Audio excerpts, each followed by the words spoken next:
കുറ്റകൃത്യങ്ങളുടെ കാര്യത്തിൽ നിങ്ങൾ ആളുകളോട് സഹകരിക്കരുത്. ശത്രുതയുടെയും കുറ്റകൃത്യങ്ങളുടെയും കാര്യത്തിൽ ആരുമായും സഹകരിക്കരുത്. പക്ഷേ നന്മയുടെയും പുണ്യത്തിന്റെയും സൂക്ഷ്മതയുടെയും കാര്യത്തിൽ എല്ലാവരുമായും സഹകരിക്കണം എന്നുള്ളതാണ് സഹോദരങ്ങളെ. ലഹരി വിരുദ്ധ പ്രചാരണങ്ങളിൽ വിശ്വാസി സമൂഹം മുൻപന്തിയിൽ തന്നെ നിൽക്കണം എന്നുള്ളതാണ്. കാരണം ലഹരിക്കെതിരെ ശക്തമായ ഭാഷയിലാണ് ഖുർആൻ സംസാരിച്ചിട്ടുള്ളത്. ഇന്നമൽ ഖംറു വൽ മൈസിറു വൽ അൻസാബു വൽ അസ്ലാമു റിജ്സും മിൻ അമലി ശൈത്വാനി ഫജ്തനിബൂഹു ലഅല്ലകും തുഫ്ലിഹൂൻ. വിശ്വാസികളെ, ലഹരി എന്ന് പറയുന്നത് പിശാചിന്റെ മാലിന്യങ്ങളിൽ പെട്ടതാണെന്ന് ആവർത്തിച്ചുകൊണ്ടാണ് ഖുർആൻ പറഞ്ഞിട്ടുള്ളത്. സഹോദരങ്ങളെ, സഹോദരിമാരെ, പ്രവാചകൻ സല്ലല്ലാഹു അലൈഹി വസല്ലമയും അത് തന്നെയാണ് പറഞ്ഞിട്ടുള്ളത്. മാ അസ്കറ ഖസീറുഹു ഫഖലീലുഹു ഹറാം. ലഹരി അതൽപവും നിഷിദ്ധമാണ്. അത് ഉപയോഗിച്ചാൽ ലഹരി പിടിപെടുന്നില്ലെങ്കിൽ പോലും അത് ലഹരി വസ്തുവാണെങ്കിൽ അത് അല്പമാണെങ്കിലും കൂടുതലാണെങ്കിലും നിഷിദ്ധമാണെന്നാണ് പ്രവാചകൻ സല്ലല്ലാഹു അലൈഹി വസല്ലം പറഞ്ഞത്. ലഹരിയിലേക്കും മയക്കുമരുന്നിലേക്കും മനുഷ്യനെ നയിക്കുന്നത് അവന്റെ ഭോഗാസക്തിയാണ്. സഹോദരങ്ങളെ, നാം റമദാനിൽ നിന്നാണ് വിമുക്തരായിട്ടുള്ളത്. റമദാൻ എന്ന് പറഞ്ഞാൽ ഭോഗാസക്തിയെ നിയന്ത്രിക്കാനുള്ള ഒരു മാസം കൂടിയായിരുന്നു എന്ന് നമ്മൾ മനസ്സിലാക്കേണ്ടതുണ്ട്.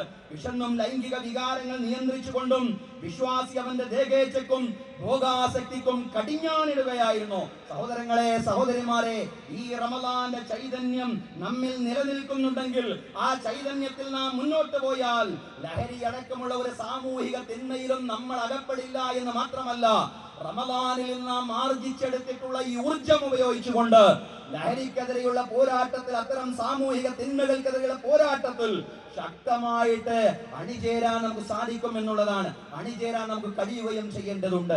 ജിഹാദുൻ നഫ്സി വൽ ഹവാ, ഇച്ഛയോടും സ്വാർത്ഥ താല്പര്യങ്ങളോടും മൃഗീയമായ മനുഷ്യന്റെ വികാരങ്ങളോടുമുള്ള ചോദനകളോടും അതുപോലെ തന്നെ പ്രലോഭനങ്ങളോടും എല്ലാമുള്ള സമരമായിരുന്നു റമദാൻ എന്ന് പറയുന്നത്. ലഹരിയോടൊപ്പം തന്നെ നാം ഗൗരവത്തിൽ ചർച്ച ചെയ്യേണ്ട മറ്റൊരു വിഷയമാണ് കൗമാര യൗവനങ്ങൾ, അവരിൽ വ്യാപകമായി കൊണ്ടിരിക്കുന്ന അക്രമവാസന എന്ന് പറയുന്നത്. അക്രമങ്ങളും കൊലപാതകങ്ങളും നാട്ടിൽ വർദ്ധിക്കുന്നു എന്നത് സഹോദരങ്ങളെ നിങ്ങൾ പ്രത്യേകം ശ്രദ്ധിക്കുന്നുണ്ടാകുമല്ലോ.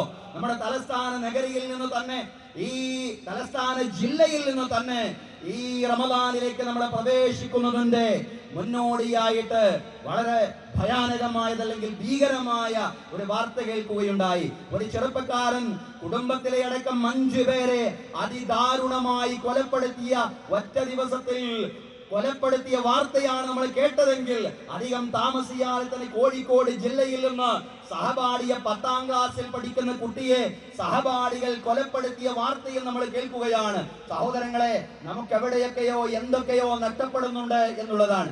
എന്താണ് നമുക്ക് നഷ്ടപ്പെടുന്നത് എന്ന് ചോദിച്ചാൽ ക്ഷമയാണ് നമുക്ക് കാര്യമായി നഷ്ടപ്പെടുന്നത്.